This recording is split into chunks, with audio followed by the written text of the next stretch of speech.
बोले हैं स्वामी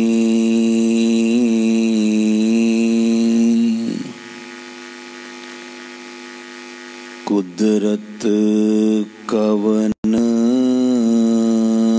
हमारी,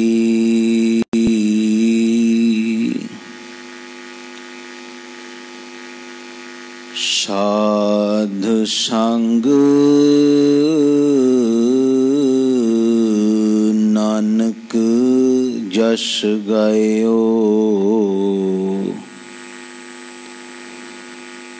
जो प्रभु की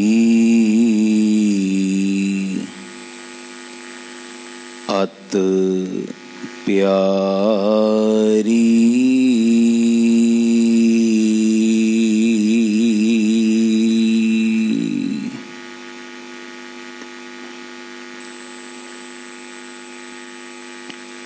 गुरु हजूरी अंदर जुड़ बैठे गुरु प्यारे, गुरु सवारे सत संगी जनों आओ। श्री गुरु नानक देव साहिब सच्चे पातशाह जी की उचारण की हुई पावन बाणी ओंकार दी 23 नंबर दी पौड़ी दी विचार आप जी गुरु कृपा सदका श्रवण कर रहे हो। यतन करांगे अज इस विचार नूं समाप्त करिए। गुरुदेव जी ने मनुख दे मन दी उस हालत का वर्णन किया है जिन्हों चंचलता किया गया है, जो इस मन का मूल स्वभाव है। और चंचलता के कारण ये मन एक जगह के उत्ते स्थित नहीं हो पा रहा, एक जगह के उत्ते टिक नहीं पा रहा, जिस करके जीवन के अंदर बहुत सारियां परेशानियां और बहुत प्रकार की भटकना जीवन विच बन चुकी है। लेकिन श्री गुरु ग्रंथ साहिब जी की पावन बाणी की यह वडियाई है कि जदों भी गुरु ग्रंथ साहिब जी की पावन बाणी दे विच किसी समस्या का जिक्र किया गया है, उहदा निवारण भी, उहदा उपचार भी सतगुरु जी ने नाल नाल ही दस्या है।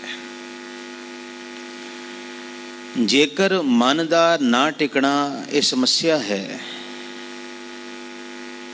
तो यदि निवृत्ति दे लई जो उपचार दस्या गया है, वो उपचार ये है चरण कमल उर धारे चीत, कि वो चित जिहड़ा भटक रहा है उस चित दे अंदर परमात्मा दे चरना कमलों नूं टिका लै। उस मालिक दे चरना नूं अपने चित दे अंदर वसा लै। वसाउण दे नाल मन की जो भटकना है, मन का जो भटकण वाला स्वभाव है, ये बंद हो जाएगा, ये बदल जाएगा और मन भी टिक जाएगा। चरना दे टिकण दे नाल मन भी टिकेगा, मन भी स्थित हो जाएगा। कल साने जिथे विचार छड़ी है उथों ही दास अज विचार अगे आप जी दे सन्मुख रखे। मनुखी मन की जो भटकना है उहदा मूल कारण ते बहुत सारे फुरने हैं, अनेकां फुरने जीवन में आउंदे हन। बुद्धि इस काम ते लग जाती है बई इन्हां चों किहड़े फुरने पूरे करां और किहड़े फुरने पूरे ना करां। मन आखदा है सारे ही फुरने पूरे होने चाहिए हैं। फुरने ज्यों ज्यों पुराने होणगे आस बन जाएगी, तृष्णा बन जाएगी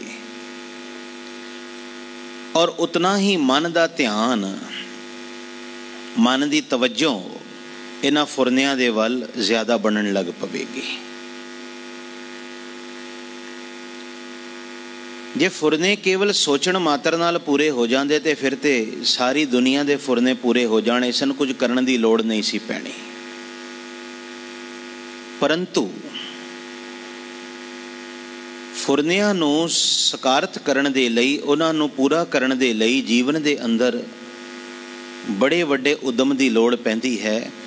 ਹਕੀਕਤ ਵਿੱਚ ਉਹ ਫੁਰਨੇ ਪੂਰੇ ਹੋਣੇ ਜ਼ਰੂਰੀ ਹਨ, ਤਾਂ ਜਾ ਕੇ ਇਨਸਾਨ ਦੇ ਮਨ ਨੂੰ, ਮਨੁੱਖੀ ਮਨ ਨੂੰ ਕਿਧਰੇ ਸੁੱਖ ਮਿਲਦਾ ਹੈ। ਤੇ ਇਹਦਾ ਦੂਸਰਾ ਪਹਿਲੂ ਇਹ ਵੀ ਸਮਝ ਲੈਣਾ ਕਿ ਜਦ ਤੱਕ ਫੁਰਨੇ ਪੂਰੇ ਨਹੀਂ ਹੋ ਰਹੇ ਉਦੋਂ ਤੱਕ ਮਨ ਦੁਖੀ ਹੈ। ਆਸ ਪੂਰੀ ਨਹੀਂ ਹੋਈ ਮਨ ਦੁਖੀ ਹੈ। ਇਸੇ ਕਰਕੇ ਗੁਰੂ ਗ੍ਰੰਥ ਸਾਹਿਬ ਜੀ ਨੇ ਦੁੱਖ ਦਾ ਇਹ ਕਾਰਨ, ਮੌਲਿਕ ਕਾਰਨ ਦੱਸਿਆ ਹੈ ਵੀ ਆਸ ਪੂਰੀ ਨਾ ਹੋਣੀ ਦੁੱਖ ਦਾ ਕਾਰਨ ਹੈ। ਤੇ ਜਦੋਂ ਆਸ ਪੂਰੀ ਹੋ ਗਈ ਮਨੁੱਖ ਆਖਦਾ ਹੈ ਮੈਂ ਸੁਖੀ ਹਾਂ, ਲੇਕਿਨ ਉਹ ਸੁੱਖ ਨਵੀਆਂ ਆਸਾਵਾਂ ਦੇ ਸਾਹਮਣੇ, ਨਵੀਆਂ ਆਸਾਵਾਂ ਦੀ ਪੂਰਤੀ ਦੇ ਲਈ ਜੋ ਅੰਦਰ ਭਾਵ ਪੈਦਾ ਹੋ ਰਹੇ ਹਨ ਉਹਨਾਂ ਸਾਹਮਣੇ ਤੁੱਛ ਪੈ ਜਾਂਦਾ ਹੈ, ਛੋਟਾ ਪੈ ਜਾਂਦਾ ਹੈ। ਗੁਰਬਾਣੀ ਦੀ ਇਹ ਵਡਿਆਈ ਹੈ ਕਿ ਸਤਿਗੁਰੂ ਜੀ ਨੇ ਹਰ ਇੱਕ ਸਮੱਸਿਆ ਦਾ ਉਪਚਾਰ, ਨਿਵਾਰਨ ਦੱਸਿਆ ਹੈ।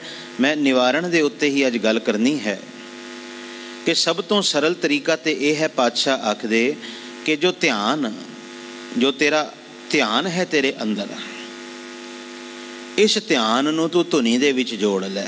ਔਰ ਧੁਨੀ ਦੇ ਬਾਰੇ ਅਸੀਂ ਕੱਲ੍ਹ ਸਮਝਿਆ ਸੀ ਕਿ ਉਹ ਧੁਨੀ ਕਿਸੇ ਸੰਗੀਤ ਦੀ ਨਹੀਂ, ਕਿਸੇ ਸਾਜ਼ ਦੀ ਨਹੀਂ, ਕਿਸੇ ਮਨੁੱਖ ਦੀ ਬੋਲੀ ਦੀ ਨਹੀਂ, ਬਲਕਿ ਆਪਣੇ ਅੰਦਰੋਂ ਨਿਕਲਣ ਵਾਲੀ ਉਹ ਆਵਾਜ਼ ਹੈ ਜਿਹੜੀ ਰੱਬ ਦੀ ਸਿਫਤ ਸਲਾਹ ਦੀ ਆਵਾਜ਼ ਹੈ।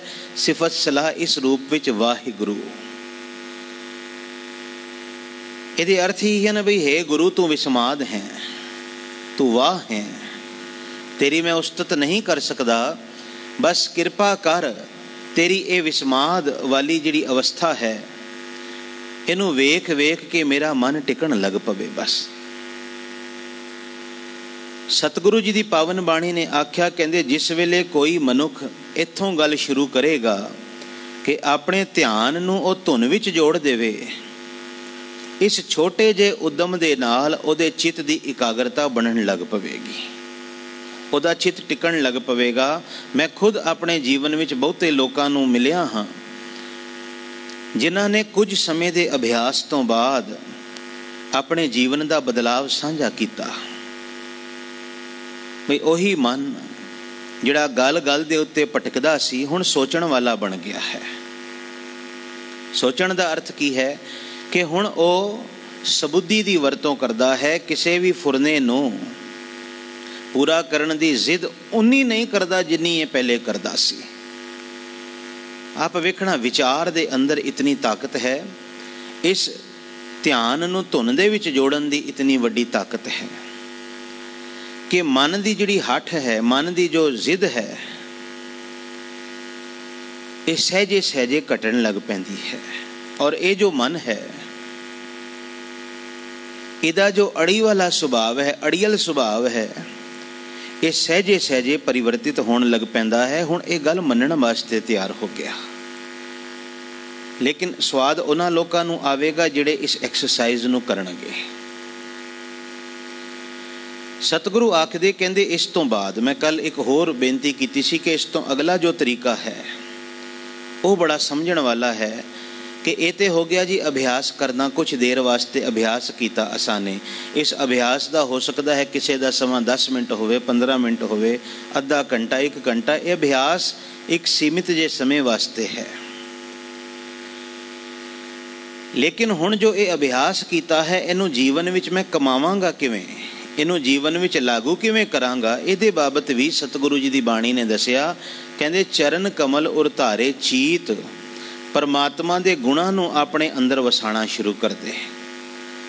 ਜਿਸ ਧੁਨੀ ਵਿੱਚ ਤੂੰ ਧਿਆਨ ਪਿਆ ਜੋੜਦਾ ਸੀ, ਜਿਸ ਮਾਲਕ ਦੀ ਉਹ ਧੁਨੀ ਸੀ, ਉਸ ਮਾਲਕ ਪਰਮਾਤਮਾ ਦੇ ਜਿਹੜੇ ਗੁਣ ਹਨ ਉਹਨਾਂ ਗੁਣਾਂ ਨੂੰ ਆਪਣੇ ਜੀਵਨ ਦੇ ਵਿੱਚ ਵਸਾਉਣ ਵਾਲਾ ਬਣ ਜਾ, ਉਹਨਾਂ ਗੁਣਾਂ ਨੂੰ ਆਪਣੇ ਜੀਵਨ ਵਿੱਚ ਟਿਕਾਉਣ ਵਾਲਾ ਬਣ ਜਾ। ਹੁਣ ਉਹ ਕਮਾਈ ਕਿਵੇਂ ਹੋਵੇਗੀ, ਇਹ ਗੱਲ ਅੱਜ ਅਸੀਂ ਸਮਝਾਂਗੇ। ਇਹਨੂੰ ਗੁਰੂ ਨਾਨਕ ਦੇਵ ਜੀ ਨੇ ਹੀ ਕਿਹਾ ਹੈ, ਦੂਧ ਕਰਮ ਪੁਨ ਸੁਰਤ ਸਮਾਇਣ ਹੋਏ ਨਿਰਾਸ਼ ਜਮਾਵੋ। ਬੜਾ ਸਰਲ ਤਰੀਕਾ ਹੈ ਔਰ ਇਹ ਉਦਾਹਰਣ ਮੈਂ ਕਈ ਵਾਰ ਆਪ ਨਾਲ ਸਾਂਝੀ ਕੀਤੀ ਹੈ। ਅੱਜ ਵਿਸ਼ਾ ਹੈ ਇਸ ਕਰਕੇ ਫਿਰ ਰੱਖਾਂ ਗੁਰਦੇਵ ਜੀ ਨੇ ਦੁੱਧ ਦੀ ਉਦਾਹਰਣ ਦਿੱਤੀ ਕਿ ਦੁੱਧ ਉਦੋਂ ਤੱਕ ਦਹੀਂ ਨਹੀਂ ਬਣ ਸਕਦਾ, ਰਿੜਕਣ ਵਾਸਤੇ ਤਿਆਰ ਨਹੀਂ ਹੋ ਸਕਦਾ ਜਦ ਤੱਕ ਦੁੱਧ ਦਾ ਔਰ ਸਮਾਇਣ ਕਹਿੰਦੇ ਨੇ ਜਾਗ ਨੂੰ, ਜਦ ਤੱਕ ਦੁੱਧ ਦੇ ਅੰਦਰ ਤੁਸੀਂ ਜਾਗ ਨਹੀਂ ਲਾਵੋਗੇ। ਬੰਦਾ ਕਵੇ ਜੀ ਮੇਰੇ ਕੋਲ ਜਾਗ ਹੈ, ਮੇਰੇ ਕੋਲ ਦੁੱਧ ਹੈ, ਲੇਕਿਨ ਦੋਵੇਂ ਵੱਖੋ ਵੱਖਰੇ ਹਨ। ਵੇਖੋ ਦੁੱਧ ਦੇ ਭਾਂਡੇ ਨਾਲ ਜਾਗ ਜਿੱਥੇ ਪਈ ਹੈ ਉਹ ਭਾਂਡਾ ਰੱਖ ਦਿਓ, ਦੋਵੇਂ ਸਾਰੀ ਰਾਤ ਸਾਰਾ ਦਿਨ ਨਾਲ ਨਾਲ ਪਏ ਰਹਿਣ, ਕੀ ਹੋ ਗਿਆ? ਦੁੱਧ ਕਦੀ ਪਰਿਵਰਤਿਤ ਨਹੀਂ ਹੋਵੇਗਾ। ਗੱਲ ਇਹ ਹੈ ਸਮਝਣ ਵਾਲੀ ਕਿ ਗੁਰੂ ਦਾ ਉਪਦੇਸ਼ ਮੇਰੇ ਕੋਲ ਹੈ ਤੇ ਸਹੀ, ਕਰਮ ਮੇਰੇ ਉਪਦੇਸ਼ ਤੋਂ ਹੀਣੇ ਹਨ। ਕਰਮ ਔਰ ਉਪਦੇਸ਼ ਨਾਲ ਨਾਲ ਤੇ ਭਾਵੇਂ ਚੱਲਦੇ ਪਏ ਹਨ, ਲੇਕਿਨ ਮੇਰੇ ਕਰਮਾਂ ਵਿੱਚ ਉਪਦੇਸ਼ ਸ਼ਾਮਲ ਨਹੀਂ ਹੋਇਆ। ਰਿੜਕਣ ਵਾਸਤੇ ਮੇਰਾ ਮਨ ਤਿਆਰ ਨਹੀਂ ਹੋਇਆ। ਕੱਲ ਫਿਰ ਸਮਝਣਾ, ਸਮੱਸਿਆ ਇੱਥੇ ਖੜੀ ਹੈ ਬਹੁਤੇ ਲੋਕਾਂ ਦੀ ਕਿ ਉਪਦੇਸ਼ ਦੇ ਤਲ ਦੇ ਉੱਤੇ ਉਹਨਾਂ ਕੋਲ ਕਮੀ ਕੋਈ ਨਹੀਂ, ਉਪਦੇਸ਼ ਬਹੁਤ ਹੈ ਉਹਨਾਂ ਦੇ ਕੋਲ, ਲੇਕਿਨ ਇਸ ਉਪਦੇਸ਼ ਦਾ ਹੋਣਾ ਹੀ ਕਾਫੀ ਨਹੀਂ, ਕਿਉਂਕਿ ਇਹ ਉਪਦੇਸ਼ ਸਾਡੇ ਕਰਮਾਂ ਦੇ ਵਿੱਚ ਰਲਿਆ ਹੋਇਆ ਨਹੀਂ ਹੈ। ਜਦ ਤੱਕ ਇਹ ਉਪਦੇਸ਼ ਸਾਡੇ ਕਰਮਾਂ ਦੇ ਵਿੱਚ ਪ੍ਰਵੇਸ਼ ਨਹੀਂ ਕਰੇਗਾ, ਕਰਮਾਂ ਵਿੱਚ ਮਿਲੇਗਾ ਨਹੀਂ, ਇੰਝ ਹੀ ਹੋਵੇਗਾ। ਜਾਗ ਇੱਕ ਭਾਂਡੇ ਵਿੱਚ, ਦੁੱਧ ਇੱਕ ਭਾਂਡੇ ਵਿੱਚ, ਦੋਵੇਂ ਨਾਲ ਨਾਲ ਵੀ ਪਏ ਰਹਿਣ, ਦੁੱਧ ਕਦੀ ਪਰਿਵਰਤਿਤ ਨਹੀਂ ਹੋ ਸਕਦਾ। ਗੁਰੂ ਦਾ ਉਪਦੇਸ਼ ਜਦ ਤੱਕ ਕਮਾਈ ਵਿੱਚ, ਕਿਰਤ ਵਿੱਚ, ਕਰਨੀ ਵਿੱਚ ਨਹੀਂ ਆਵੇਗਾ, ਉਦੋਂ ਤੱਕ ਜੀਵਨ ਵਿੱਚ ਬਦਲਾਵ ਮੁਮਕਿਨ ਹੀ ਨਹੀਂ। ਇਹ ਭਾਵੇਂ ਆਖੀ ਜਾਈਏ ਵੀ ਉਪਦੇਸ਼ ਮੈਂ ਸੁਣ ਕੇ ਆ ਗਿਆ, ਉਪਦੇਸ਼ ਮੈਂ ਸੁਣ ਲਿਆ, ਇਤਨੇ ਵਰਿਆਂ ਤੋਂ ਮੈਂ ਸੁਣਦਾ ਪਿਆ ਹਾਂ, ਲੇਕਿਨ ਚੇਤਾ ਰੱਖਣਾ ਉਪਦੇਸ਼ ਔਰ ਕਰਨੀ ਜਦ ਤੱਕ ਇੱਕ ਨਹੀਂ ਹੁੰਦੇ, ਉਪਦੇਸ਼ ਗੁਰੂ ਦੀ ਮੱਤ ਔਰ ਮੇਰੀ ਮੱਤ, ਮੇਰੀ ਕਰਨੀ ਜਦ ਤੱਕ ਇੱਕ ਨਹੀਂ ਹੁੰਦੇ, ਗੁਰੂ ਪਾਤਸ਼ਾਹ ਸਮਝਾਉਂਦੇ, ਕਹਿੰਦੇ ਉਦੋਂ ਤੱਕ ਨਾ ਸਮਝੀ ਤੇਰੀ ਜ਼ਿੰਦਗੀ ਵਿੱਚ ਬਦਲਾਵ ਆਵੇਗਾ। ਦੁੱਧ ਦਾ ਭਾਂਡਾ ਵੱਖ ਤੇ ਜਾਗ ਦਾ ਭਾਂਡਾ ਵੱਖ ਹੀ ਪਏ ਰਹਿਣਗੇ। ਅਸਲ ਮਾਇਨਿਆਂ ਵਿੱਚ ਚਰਨਾਂ ਕਮਲਾਂ ਨੂੰ ਆਪਣੇ ਚਿੱਤ ਵਿੱਚ ਵਸਾਉਣ ਦੀ ਕਿਰਿਆ ਇਹੀ ਹੈ। ਚਰਨ ਕਮਲ ਤੋਂ ਭਾਵ ਉਹਦੇ ਗੁਣਾਂ ਨੂੰ, ਗੁਰੂ ਦੇ ਉਪਦੇਸ਼ ਨੂੰ। ਗੁਰੂ ਦਾ ਉਪਦੇਸ਼ ਪਰਮਾਤਮਾ ਦੇ ਗੁਣਾਂ ਦੀ ਕਮਾਈ ਹੀ ਹੈ। ਰੂਪ ਵੱਖ ਹੋ ਸਕਦੇ ਹਨ, ਸ਼ਬਦ ਵੱਖ ਹੋ ਸਕਦੇ ਹਨ, ਇੱਥੋਂ ਤੱਕ ਰੱਬ ਦੇ ਨਾਮ ਵੱਖ ਹੋ ਸਕਦੇ ਹਨ, ਪਰ ਹਸਤੀ ਇੱਕੋ ਹੀ ਹੋਵੇਗੀ। ਉਸ ਉਪਦੇਸ਼ ਨੂੰ ਜਦ ਤੱਕ ਮੈਂ ਆਪਣੀ ਕਰਨੀ ਦੇ ਵਿੱਚ ਨਹੀਂ ਸ਼ਾਮਲ ਕਰ ਲੈਂਦਾ। ਹੁਣ ਇਹਦੇ ਲਈ ਕੁਝ ਉਦਾਹਰਣਾਂ ਆਪ ਨਾਲ ਸਾਂਝੀਆਂ ਕਰਾਂ। 3 ਉਪਦੇਸ਼ ਗੁਰੂ ਨਾਨਕ ਨੇ ਆਪਣੀ ਉਮਤ ਨੂੰ ਦਿੱਤੇ ਹਨ। ਪਹਿਲਾ ਹੈ ਜੀ ਕਿਰਤ ਕਰੋ, ਫਿਰ ਹੈ ਨਾਮ ਜਪੋ, ਫਿਰ ਹੈ ਵੰਡ ਛਕੋ।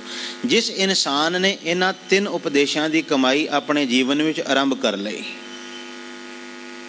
ਜਿਨ੍ਹਾਂ ਲੋਕਾਂ ਨੇ ਯਕੀਨ ਜਾਣਨਾ, ਉਹ ਸਮਝ ਲੈਣਾ, ਉਹ ਗੁਰੂ ਦੇ ਉਪਦੇਸ਼ ਨੂੰ ਆਪਣੀ ਕਰਨੀ ਦੇ ਵਿੱਚ ਲੈ ਕੇ ਆ ਰਹੇ ਹਨ। ਹੁਣ ਕਿਰਤ ਕਰੋ ਦਾ ਤਲ ਜਦੋਂ ਆਉਂਦਾ ਹੈ, ਕਿਰਤ ਕਰੋ ਤੋਂ ਸ਼ੁਰੂਆਤ ਕੀਤੀ ਗਈ, ਤੇ ਇਹਦਾ ਅਰਥ ਹੈ ਕਿ ਬਈ ਜੀਵਨ ਦਾ ਨਿਰਵਾਹ ਹੋ ਜਾਵੇ, ਇਤਨੀ ਕੁ ਕਿਰਤ ਜ਼ਰੂਰ ਹਰ ਇਨਸਾਨ ਕਰੇ। ਇਤਨੀ ਕੁ ਕਿਰਤ ਹਰ ਇਨਸਾਨ ਨੂੰ ਕਰਨੀ ਅਤ ਜ਼ਰੂਰੀ ਹੈ, ਜਿਹਦੇ ਨਾਲ ਉਹਦੀ ਜ਼ਿੰਦਗੀ ਦਾ ਨਿਰਵਾਹ ਹੋਵੇ। ਤੇ ਮੈਂ ਇੱਕ ਦਿਨ ਵਿਚਾਰ ਰਿਹਾ ਸਾਂ ਕਿ ਅਸੀਂ ਅੱਜ ਤੱਕ ਆਪਣੀਆਂ ਲੋੜਾਂ ਦੀ ਸੀਮਾ ਨਹੀਂ ਤੈਅ ਕਰ ਸਕੇ।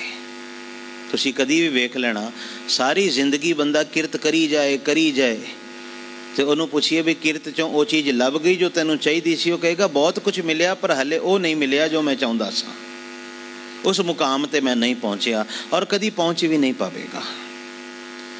ਕਾਰਨ ਇਹ ਹੈ, ਕੋਟ ਜੋਰੇ ਲੱਖ ਕਰੋੜੇ ਮਨ ਨਾ ਹੋਰੇ, ਪਰੇ ਪਰੇ ਹੀ ਕੋ ਇਹ ਚੀਜ਼ ਬਣੇਗੀ। ਜਿਸ ਥਾਂ ਤੋਂ ਮੈਨੂੰ ਅੱਜ ਆਪਣੀਆਂ ਆਸਾਵਾਂ ਪੂਰੀਆਂ ਹੋਣ ਦੀ ਮੰਜ਼ਿਲ ਦਿਸਦੀ ਪਈ ਹੈ, ਜਦੋਂ ਉਸ ਮੰਜ਼ਿਲ ਤੇ ਪਹੁੰਚਾਂਗਾ ਤੇ ਲਕਸ਼ ਹੋਰ ਅੱਗੇ ਚਲਾ ਜਾਵੇਗਾ।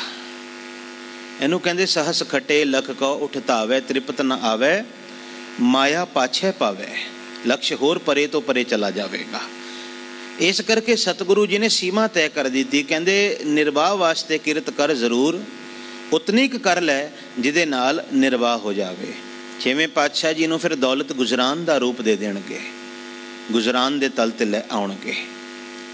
ਇਹਨੂੰ ਇਸ ਤਰੀਕੇ ਦੇ ਨਾਲ ਜੋੜ ਦਿੱਤਾ ਜਾਵੇਗਾ।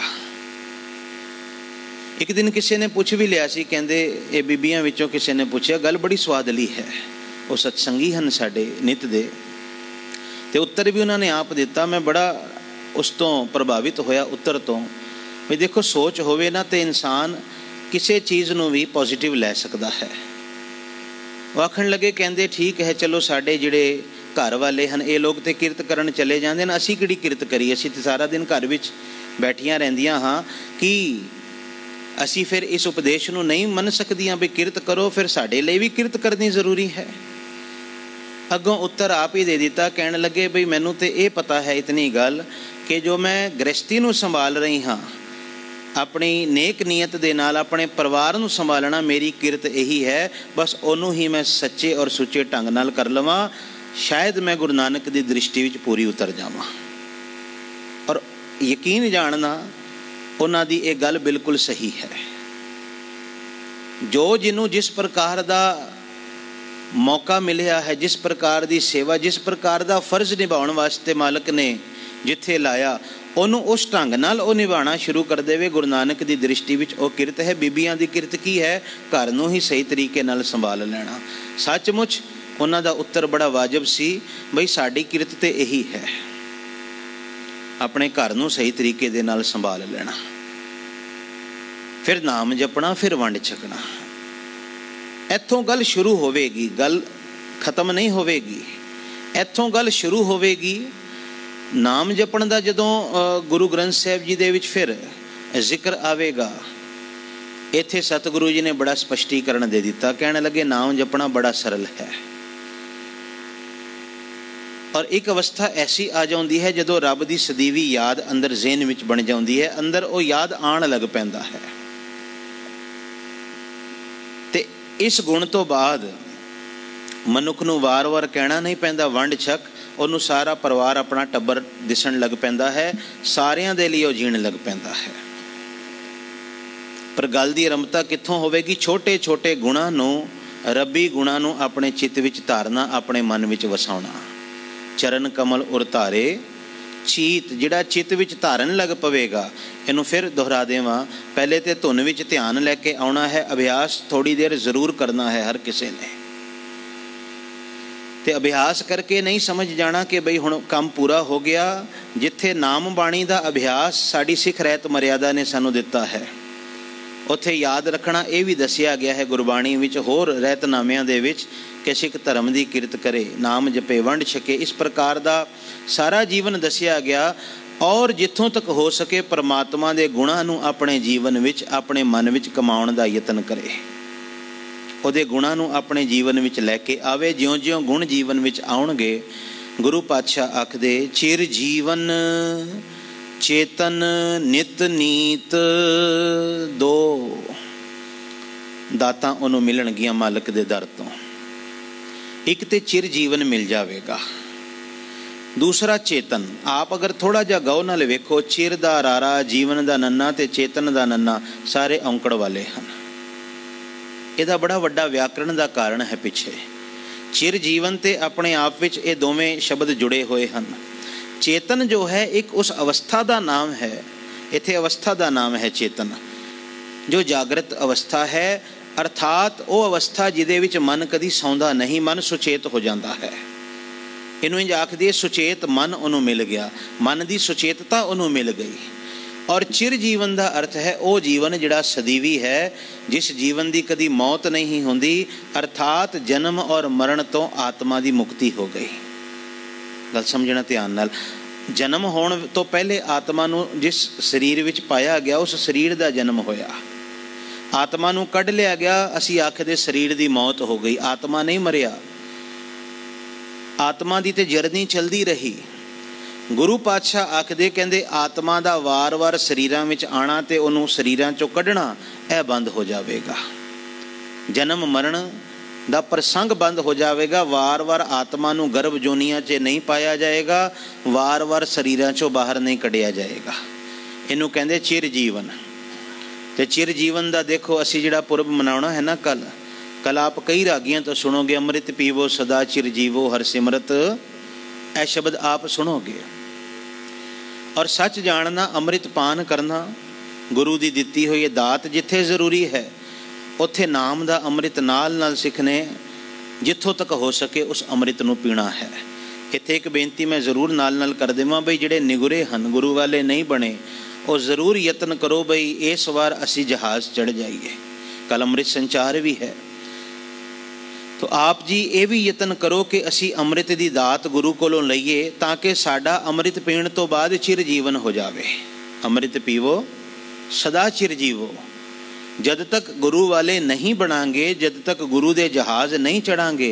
मैं उस दिन भी बेनती कीती सी, आप वेखना सड़कों के उत्ते दो तरीके दे तुहानूं कूकर कुत्ते नज़र आउणगे।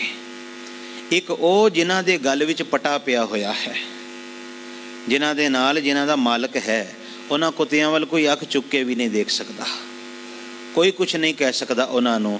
एक वो जिहड़े टोला बना के आवारा फिरदे रहिंदे हन, लोकी वट्टे सोटियां मारदे हन, इत्थों तक फोन कर देंदे हन नगर पालिका विच, वो आके सारियां नूं ही इकट्ठा चुक के लै जांदे हन।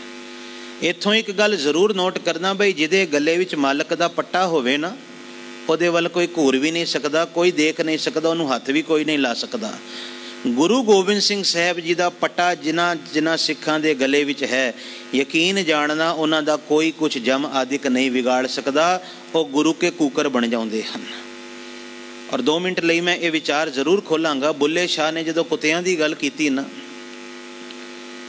किसी गल तो नाराज़ हो गया जिस मालक की उपासना करता सी, ते मन विच बड़ा रोष लैके अज घरों निकलिया भी मैं अपने मालक अपने मुरशद दे अगे जाके गिले करांगा।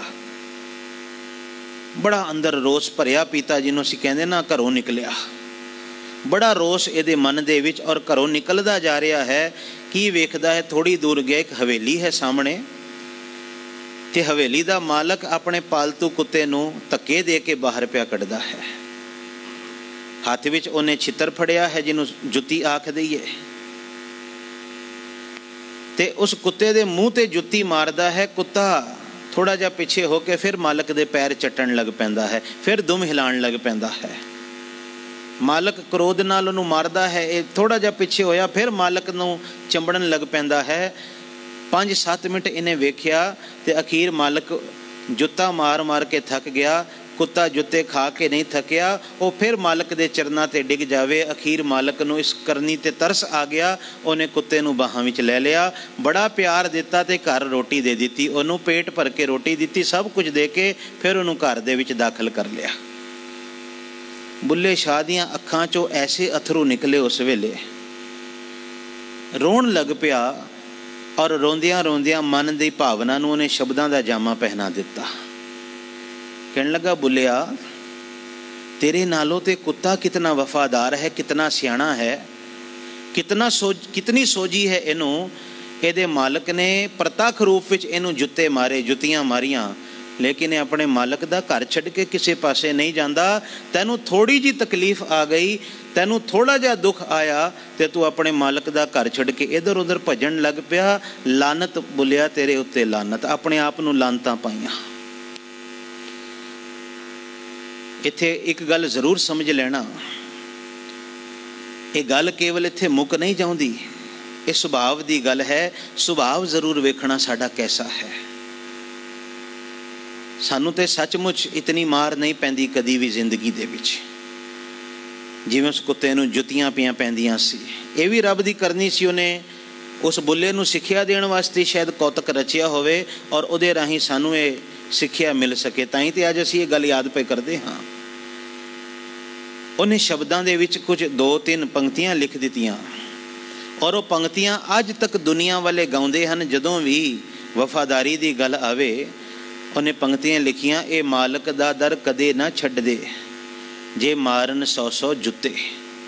गल समझना, ए मालक दा दर कदे ना छड्ड दे, जे मारन 100-100 जुत्ते। उठ बुलिया चल पीर मना लै, नहीं तां बाजी लै गए कुत्ते।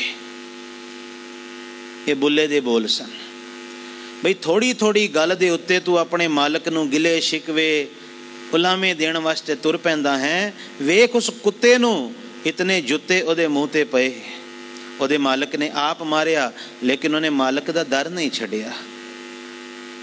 वो मालक दे दर ते आंदा रहा, मालक दे चरनां ते डिगदा रहा।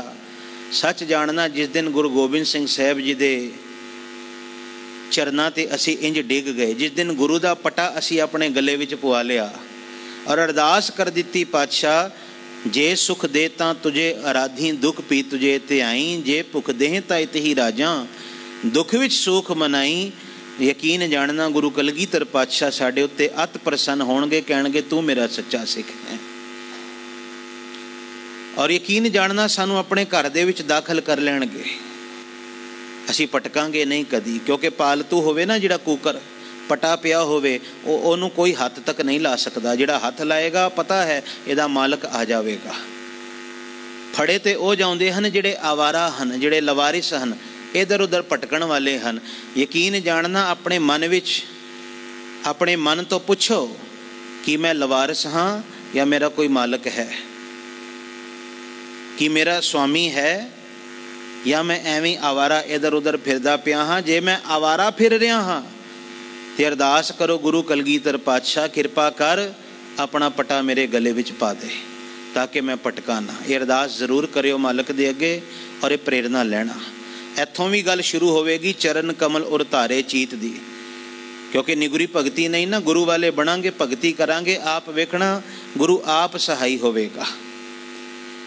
ਔਰ ਅੰਮ੍ਰਿਤ ਤੋਂ ਬਾਅਦ ਤੇ ਸਤਿਗੁਰੂ ਸਵੈਮ ਆਖਦੇ, ਕਹਿੰਦੇ ਚਿਰ ਜੀਵਨ, ਜੀਵਨ ਚਿਰ ਦਾ ਹੋ ਜਾਵੇਗਾ, ਜਨਮ ਮਰਨ ਮਿਟ ਜਾਵੇਗਾ। ਚੇਤਨ ਨਿਤ ਨੀਤ, ਤੇ ਨਿਤ ਨੀਤ ਦਾ ਮਤਲਬ ਹੈ ਜੀ ਸਦਾ ਹਮੇਸ਼ਾ, ਔਰ ਚੇਤਨ ਦਾ ਮਤਲਬ ਹੈ ਸੁਚੇਤ। ਇਹ ਮਨ ਹਮੇਸ਼ਾ ਦੇ ਲਈ ਸੁਚੇਤ ਹੋ ਜਾਵੇਗਾ। ਜਿਉਂ-ਜਿਉਂ ਮਨ ਦੇ ਅੰਦਰ ਪਰਮਾਤਮਾ ਦੇ ਗੁਣ ਆਉਣ ਲੱਗ ਪਏ, ਜਿਉਂ-ਜਿਉਂ ਧਿਆਨ ਧੁਨ ਦੇ ਵਿੱਚ ਜੁੜਨ ਲੱਗ ਪਿਆ। ਸਤਿਗੁਰੂ ਕਹਿੰਦੇ ਬਹੁਤੇ ਲੋਕ ਜਿਹੜੇ ਇਹ ਕਰਮ ਨਹੀਂ ਕਰਦੇ ਨਾ, ਗੁਰੂ ਵਾਲੇ ਨਹੀਂ ਬਣਦੇ, ਭਟਕਦੇ ਰਹਿੰਦੇ ਨੇ ਇੱਧਰ ਉੱਧਰ, ਉਹਨਾਂ ਦੀ ਹਾਲਤ ਕੀ ਹੈ? ਹੁਣ ਅੱਗੇ ਉਹਨਾਂ ਬਾਰੇ ਦੱਸਣਗੇ ਕਿ ਚਿੰਤਤ ਹੀ ਦਿਸੈ ਸਭ ਕੋਏ। ਜਿੱਧਰ ਦੇਖੋ ਗੁਰੂ ਪਾਤਸ਼ਾਹ ਕਹਿੰਦੇ ਹਰ ਕੋਈ, ਸਭ ਕੋਏ ਦਾ ਅਰਥ ਹੈ ਹਰ ਕੋਈ। ਹਰ ਕੋਈ ਮਨੁੱਖ ਚਿੰਤਤ ਹੀ ਦਿਸਦਾ ਹੈ, ਭਾਵ ਹਰ ਕੋਈ ਇਨਸਾਨ ਚਿੰਤਾ ਦਾ ਸ਼ਿਕਾਰ ਹੋਇਆ ਪਿਆ ਹੈ। ਜਿਹਨੂੰ ਪੁੱਛੋ ਠੀਕ ਹੈ, ਆਖੇਗਾ ਠੀਕ ਹਾਂ, ਪਰ ਉਹ ਉਸ ਪਰ ਤੋਂ ਬਾਅਦ ਜਦੋਂ ਕਹਾਣੀ ਸ਼ੁਰੂ ਕਰੇਗਾ ਕਦੀ ਨਹੀਂ ਮੁੱਕੇਗੀ।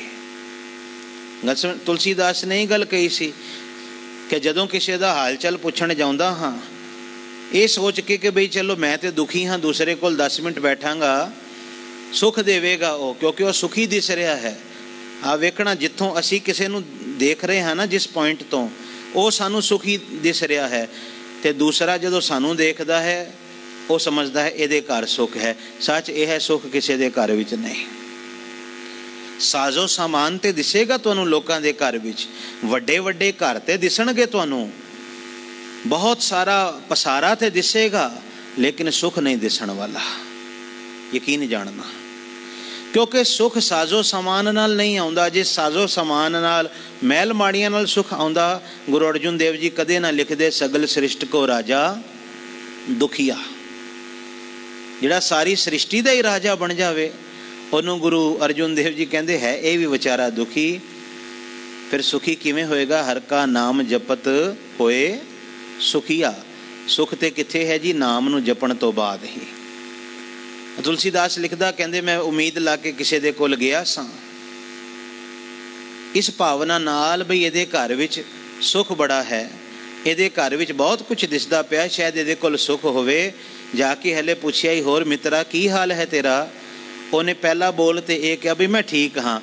ਕਹਿਣ ਲੱਗੇ ਮੇਰੇ ਮਨ ਨੂੰ ਤਸੱਲੀ ਹੋਈ ਵੀ ਚਲੋ ਕੋਈ ਤੇ ਠੀਕ ਹੈ, ਪਰ ਹਲੇ ਮੈਂ ਬੈਠਾ ਹੀ ਸਾਂ। ਕਹਿਣ ਲੱਗਾ ਮੈਂ ਠੀਕ ਹਾਂ, ਪਰ ਤੋਂ ਬਾਅਦ ਉਹਨੇ ਜਿਹੜੀਆਂ ਕਹਾਣੀਆਂ ਪਾਈਆਂ, ਆਪਣੇ ਦੁੱਖਾਂ ਦੀ ਜਿਹੜੀ ਕਹਾਣੀ ਦੱਸਣੀ ਸ਼ੁਰੂ ਕੀਤੀ। ਕਹਿਣ ਲੱਗਾ ਮੈਂ ਤੇ ਹੋਰ ਦੁਖੀ ਹੋ ਕੇ ਉੱਥੋਂ ਆ ਗਿਆ। ਇਹਨੂੰ ਕਹਿੰਦੇ ਦੁੱਖ ਕੀਆਂ ਪੰਡਾਂ ਖੁੱਲੀਆਂ। ਹਰ ਬੰਦੇ ਨੇ ਚੁੱਕੀ ਹੋਈ ਹੈ ਸਿਰ ਤੇ ਪੰਡ, ਬਸ ਖੋਲਣ ਦੀ ਦੇਰ ਹੈ।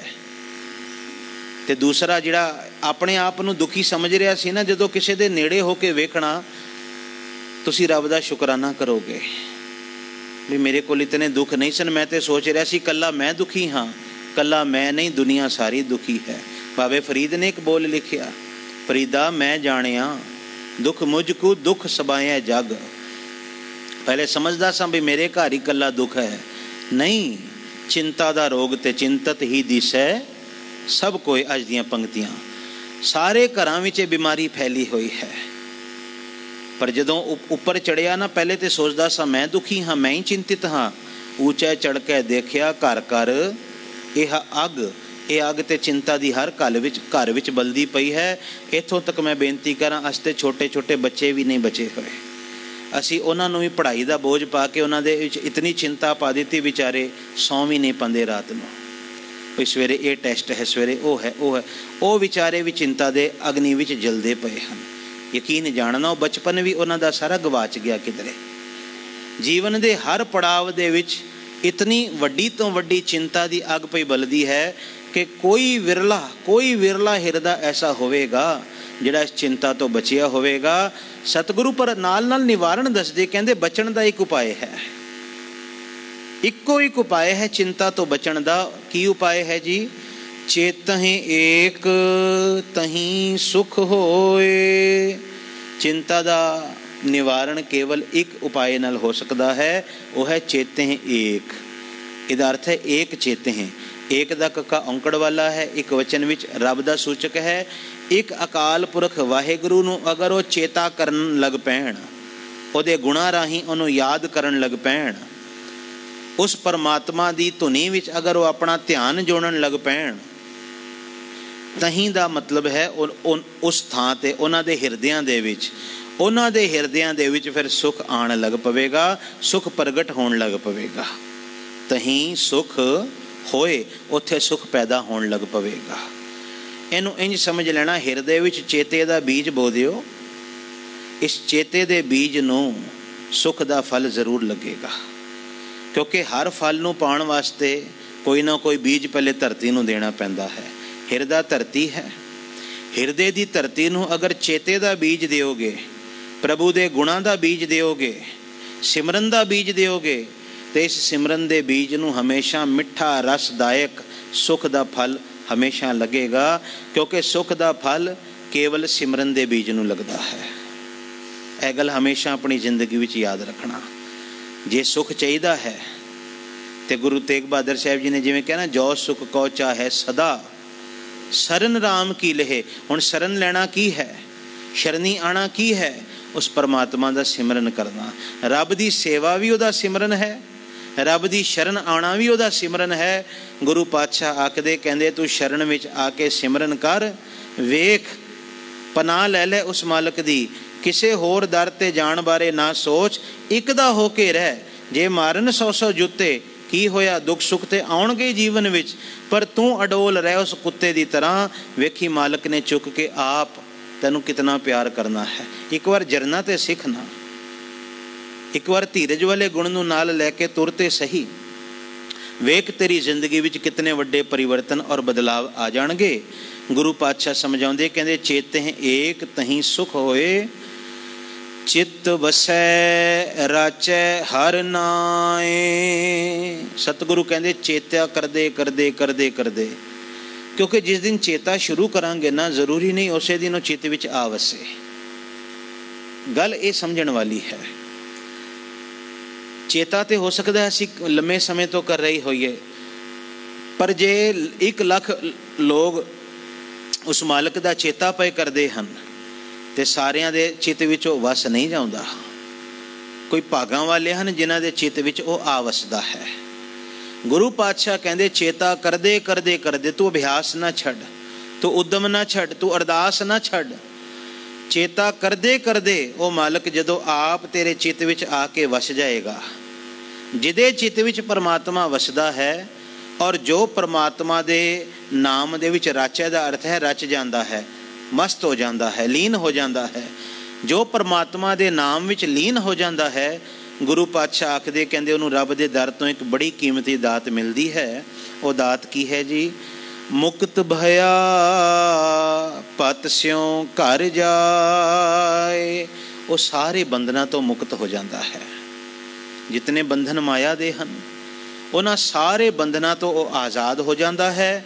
ਮਾਇਆ ਦੇ ਬੰਧਨਾਂ ਤੋਂ ਹੀ ਖਲਾਸੀ ਨਹੀਂ ਹੁੰਦੀ, ਮਾਇਆ ਦੇ ਬੰਧਨ ਹੀ ਨਹੀਂ ਟੁੱਟਦੇ, ਬਲਕਿ ਗੁਰਦੇਵ ਜੀ ਆਖਦੇ, ਕਹਿੰਦੇ ਪਤ ਸਿਉ ਘਰ ਜਾਏ। ਉਹ ਇੱਜ਼ਤ ਨਾਲ, ਪਤ ਸਿਉ ਦਾ ਭਾਵ ਜੇ ਇੱਜ਼ਤ ਸਹਿਤ, ਇੱਜ਼ਤ ਨਾਲ ਆਦਰ ਨਾਲ ਉਹ ਆਪਣੇ ਘਰ ਜਾਉਂਦਾ ਹੈ। ਇੱਥੋਂ ਇੱਕ ਗੱਲ ਮੈਨੂੰ ਸਮਝ ਪੈਂਦੀ ਹੈ ਵਾਰ-ਵਾਰ ਕਿ ਜਿਸ ਘਰ ਨੂੰ ਮੈਂ ਆਪਣਾ ਸਮਝ ਰਿਹਾ ਵਾਂ, ਇਹਨਾਂ ਪੰਕਤੀਆਂ ਦੇ ਹਿਸਾਬ ਨਾਲ ਤੇ ਉਹ ਘਰ ਮੇਰਾ ਨਹੀਂ ਹੈ। ਗੱਲ ਸਮਝਣਾ, ਜਿਸ ਘਰ ਨੂੰ ਮੈਂ ਆਪਣਾ ਸਮਝ ਰਿਹਾ ਹਾਂ ਉਹ ਘਰ ਮੇਰਾ ਨਹੀਂ। ਜੇ ਉਹ ਮੇਰਾ ਹੋਵੇ ਨਾ, ਉਸ ਘਰ 'ਚੋਂ ਮੈਨੂੰ ਕਦੀ ਅਖੀਰਲੇ ਦਿਨ ਨਾ ਕੱਢਿਆ ਜਾਵੇ। पर बाणी आखदी कहंदे घर ते देत निकार। ਉਹੀ लोग ਜਿਹੜੇ कुछ देर पहले हुक्म ਮੰਨਦੇ ਪਏ ਸਨ, बस केवल प्राणां दे जुदा होण दी देर सी, प्राण निकलण दी देर सी। आत्मा दा इस शरीर नालों वख होण वाला जिस दिन आया, गुरु पातशाह कहंदे घर ते देत निकार, उन्हां ने घर चों बाहर कढ़ दिता। जे कढ़िया नहीं ना ते कढ़ण बारे सोच रहे हैं, भी थोड़ा छेती लै जावो, काढो काढो होई भी इनू कहंदे हन। बई सारे लोग यही पुछदे भी किस वेले इनू लैके जाना है, किस वेले लैके जाना है। उस वेले सारे लोग समा पुछदे, ते खिमा करना जे 1-2 मिनट भी उपर हो जाण ना, उस वेले किसे नू सबर नहीं हुंदा। बई सारे आखदे तुसीं ये समा दिता सी, हुण देर क्यों पे करदे हो, इनू लैके जाओ इनू। उस वेले समय तो पहले ही लै जांदे हन। इहो इंसान अर्थ इहदा यह है कि जिस घर नूं मैं अपना समझ रहा सी, वो घर मेरा नहीं, घर तो मेरा कोई होर सी, जिथे मैं जाना सी उस घर बारे गुरुदेव जी कहंदे पत स्यों घर जाए। इज्जत नाल तू उस घर विच जा सके। किहड़ा घर? परमात्मा दी हजूरी, परमात्मा दा दरबार। लेकिन पातशाह एक गल नाल कहंदे, उत्थे भी टिकाणा सदीवी सारियां नूं नहीं मिलदा। करमी आपो अपनी के नेड़े के दूर। कर्मां दे उत्ते आधारित होवेगा, किहड़े उहदे उत्थे नेड़े ही वसणगे रब दे। उस घर विच इस वार आके ते वापस नहीं जाणगे, ते कर्म ही तय करनगे कि किहड़े आके ते फिर वापस चले जाणगे। उत्थों कढ़ दिता जाएगा। 2 प्रकार दे जीवां दा जिक्र कीता। सतगुरु कहंदे मनमुखां नूं उत्थे रहना नहीं मिलदा, उन्हां दा केवल फैसला सुनाया जांदा है, फिर वापस सुट दिता जाता है। गुरमुखां वास्ते उत्थे स्वागत है। गुरमुखां नूं कहा जाता है, आओ जी लम्मे समय तो तुहाडी इंतज़ार हो रही सी, आओ बैठ आदर शुभ दिओ। और जान लग्या भी पत है। गुरु नानक साहब जी दे बोल हन, चलिया पत स्यों जन्म सवार, वाजा वाए सी मानस क्या विचारा, तेहों लोक सुनाए सी नानक आप निहाल, सब कुल तारसी। तो ये विचारां जरूर अपने मन विच वसाउणा। सारी पौड़ी का सारांश एक बार करके समाप्ति करिए। पातशाह कहंदे जे चंचल मन नूं टिकाणे लियाउणा चाहुंदा है, इहदे लई तैनूं उस परमात्मा दे चरनां नूं अपने अंदर टिकाणा पवेगा। अर्थ परमात्मा दे गुण, उहदे नाम नूं अपने अंदर टिकाणा पवेगा। जदों नाम अंदर टिक जावेगा, जदों नाम अंदर आण लग पवेगा, इस नाम दे आउण नाल ही नाम दा जो गुण है सुख देण वाला, मिठास देण वाला, रस देण वाला, ये सब कुछ भी नाम दे नाल आएगा।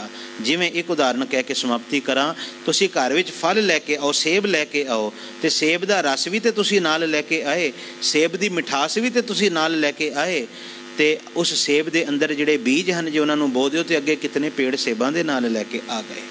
एक सेब विच इतनी ताकत है। इसे तरह नाम जदों आवेगा, नाम दा रस भी नाल आवेगा, नाम दी मिठास भी नाल आवेगी, तो ये नाम किसी नूं अगे वंडिया जाए तो उहदे अंदर भी फलीभूत होवेगा। नाम इतनी ताकत रखदा है। गुरु पातशाह कहंदे जदों वो नाम अंदर आवेगा, चित टिकण लग पवेगा। चित दे टिकण दे नाल सिमरन होर गहरा हो जाएगा, भगती होर टिकण लग पवेगी। इहदे नाल बंधन टुटणगे, मुक्ति होवेगी। और इत्थों जाण तो पहला मुक्त होया जीव जदों मुक्त होके इत्थों जावेगा, गुरु पातशाह कहंदे इज्जत नाल जावेगा, ते कदी भी जन्म मरण दे गेड़ विच वापस नहीं आवेगा, रब विच लीन हो जावेगा, जीवन मनोरथ संपूर्ण कर लवेगा गुरु की कृपा दे नाल। सतगुरु कृपा करे। इस समय तक इतनियां विचारां आप जी प्रवान करनियां। इन्हां शब्दां दे नाल इस पौड़ी दी विचार समाप्त की जाती है। अगले समयां दे विच जो नवी विचार है वो आप जी दे सन्मुख रखी जावे।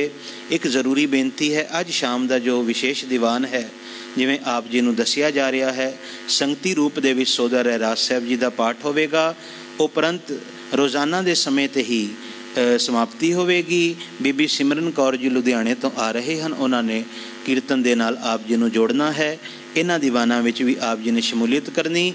और कल विसाखी का जो विशेष दीवान है तकरीबन दोपहर 2 बजे तक गुरुद्वारा साहिब विखे सजेगा, जिहदे विच पंथ प्रसिद्ध कीर्तनीय आप जी नूं हर जस नाल जोड़नगे। आप सारियां ने इन्हां समागमां विच हाज़री भरनी है और आपो अपनी सेवा भी गुरु घर पहुँचाउण दा यतन करना है जी। इन्हां शब्दां दे नाल विचारां दी समाप्ति। अदब प्रेम सत्कार सहित गुरु बख्शी फतेह दी सांझ पावो जी। वाहिगुरु जी का खालसा, वाहिगुरु जी की फतेह।